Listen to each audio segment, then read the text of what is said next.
இன்னைக்கு வீடியோவில் வந்து ஜூன் 17th அன்னைக்கு என்னென்ன ஸ்டாக்ஸ்லாம் நம்ம ஸ்கேனரில் வந்திருக்கு அண்ட் தென் அதில் இதெல்லாம் நாளைக்கு என்ட்ரி எடுக்கலாம் அப்படின்னு பார்க்கலாம். ஃபஸ்ட் அதுக்கு நான் ஸ்கேனர் ரன் பண்ணோம்னா இதான் லிஸ்ட்டு. ஸோ இதில் வந்து நம்ம ஃபஸ்ட்டு பார்த்தோம்னா ஃபஸ்ட்டு இருக்க ஸ்டாக் என்னது, EIFFL என்ன போட்டிருக்கான்னு தெரியல. ஸ்டாக் நேம் என்னது, hero Indian fresh foods. Okay, இது சார் ரொம்ப பெரிய மூவ் போயிருக்கோம், 20% கிட்ட. ஆனால் இங்கே பார்த்தீங்கன்னா தெரியும் 2 நாளுக்கு முன்னாடியே அப்பியர் ஆகிருக்கு அப்படின்னு இருக்குது. பட் இங்கே என்னன்னா, நம்ம 2 நாளுக்கு முன்னாடி நம்ம வீடியோவில் பார்த்துருந்தா இந்த ஸ்டாக் அதில் வந்தே இருக்காது.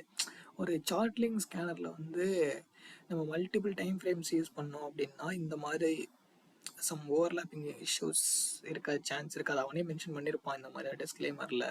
ஸோ இது அந்த மாதிரியான ஒரு பிரச்சனை தான். இது பிரச்சனைன்ற முடியாது, அந்த மாதிரி தான். நம்மளால் வந்து இங்கேயே நமக்கு பேக் டெஸ்ட் பண்ணுறதுல வேணால் தெரியுமா இருக்கும் இங்கே, லைக் இந்த மாதிரி எப்படி சொல்லணும், இதை ஜூன் 15லேயே வந்திருக்கு அப்படின்னு. ஆனால் ஆக்சுவலி நமக்கு ரியல் டைமில் பண்ணும்போது நமக்கு ஜூன் 17ல் வந்தது தான் நமக்கு தெரியும். ஸோ தட் இது டிஃபால்ட்டாக அந்த ஸ்டாக் ஒமிட் பண்ண வேண்டியது தான். ஸோ இதை விட்டுறலாம். அடுத்து பரஸ், இன்னைக்கு ஜூன் 17th, ஆக்சுவலி ஒரு 3 டேஸ்க்கு முன்னாடியே வந்து அப்பியர் ஆகியிருந்திருக்கு. ஸோ இங்கே என்ன நோட் பண்ணணும்னா, 3 டேஸ்க்கு முன்னாடி இங்கே அப்பியர் ஆகிருக்கு. இங்கே பை பண்ணியிருப்போம், நெக்ஸ்ட் டே ஓப்பனிங்கில் பை பண்ணியிருந்தோம்னா ஆல்மோஸ்ட் 37% வரைக்குமே போயிருந்திருக்கு. எவ்வளோ நாள், ஜஸ்ட் ஒரு 7 டேஸ் தான், 7-8 டேஸ்லேயே வந்து 37 வரைக்கும் போயிருக்கதான். இப்போ நமக்கு வந்து ஒரு 10 ஸ்டாக்ஸில் 5 to 6 ஸ்டாக்ஸ்லாம் அப்பியர் ஆகுதுனாலே அதுலேயே நம்ம கண்டிப்பாக ஒரு சில ஸ்டாக்ஸ் வந்து இந்த மாதிரி போகும், 10 டேஸ்லேயே ஹெவி மூவ்ஸ் போகும். ஸோ அதான் ஏர்லியாக எக்ஸிட் ஆகிறது போல் அந்த மாதிரி லாங்காக ஹோல்டு பண்ணோம் அப்படின்னா இந்த ஒரு 10-20 டேஸ்க்குள்ளேயே இந்த மாதிரி ஒரு குயிக் மூவ் பார்க்க முடியும். ஸோ இதெல்லாம் நீங்கள் வந்து நிறைய டைம் பேப்பர் ட்ரேடில் பண்ணும்போது உங்களுக்கே தெரிஞ்சிடும். அடுத்து டேட்டா பேட்டர்ன்ஸ். இந்த ஸ்டாக் வந்து இப்போ தான் அப்பியர் ஆகிருந்திருக்கு. ஸோ இது கண்டிப்பாக நாளைக்கு, இதுக்கு முன்னாடி இருந்த ஹையை பிரேக் பண்ணியிருக்கு, அவ்வளோதான். ப்ரைஸ் ஆக்ஷன்ஸ் மற்றபடி பெரிய எதுவும் கிடையாது. லைக் ட்ரெண்ட் லைன் பிரேக்கோ இல்லை ரெசிஸ்டன்ஸ் பிரேக்கோ அந்த மாதிரி எதுவும் கிடையாது. ப்ரீவியஸ் ஹையை வந்து நல்லா சாலிடாக பிரேக் பண்ணியிருக்குது. ஓகே, அண்ட் தென் நெக்ஸ்ட் வந்து கோல்டியாம் இன்டர்நேஷ்னல் லிமிடெட். இந்த ஸ்டாக் பார்த்தீங்கன்னா நமக்கு இதுக்கு முன்னாடியே அப்பியர் ஆகிருந்திருக்கு. எப்போன்னா ஜூன் 12, நம்ம ஜூன் 12க்கான அனலைசஸ் வீடியோவில் கண்டிப்பாக அது இருந்திருக்கும்.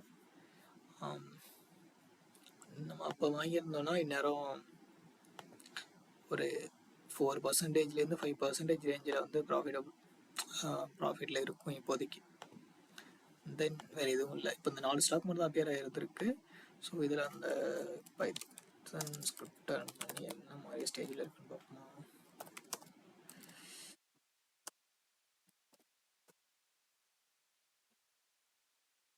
நீங்கள் வந்து பராஸ் வந்து இதில் வந்திருக்கும் எலிஜிபிள் ஸ்டாக்கில். ஆக்சுவலி நான் ஸ்கிரிப்டில் ஒரு சின்ன மிஸ்டேக் பண்ணியிருக்கேன். ஸோ அதனால் இதை ஒமிட் பண்ணிடலாம். அப்போ தான் பார்த்தேன்.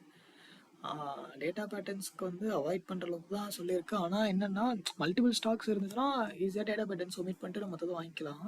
ஆனால் ஓகே தான். ஏன் இது மோஸ்ட்லி அவாய்ட் பண்ணிட்டு லார்ஜ் கேப்பாக இருக்கிறதுனால, நிறையா large cap comparatively mid cap small கேப்பை கம்பேர் பண்ணும்போது லார்ஜ் கேப் ஸ்டாக்ஸோட வின் ரேட் கொஞ்சம் கம்மியாக இருந்துச்சு. ரொம்ப இல்லை, ரொம்ப கம்மியாக இருந்துச்சு. ஸோ தட் இங்கே அந்த ஸ்கோர் கம்மியாக வந்திருக்கும். பட் வாங்கலாம். இப்போ மல்டிபிள் ஸ்டாக்ஸ் இருக்குது, மிட் கேப் ஸ்டாக்ஸ்லாம் இருக்குன்னா அந்த டைமில் அவாய்ட் பண்ணிக்கலாம். பட் இவ்வளோ தான் இருக்குன்றப்போ பிரச்சனை இல்லை, வாங்கலாம் தான்.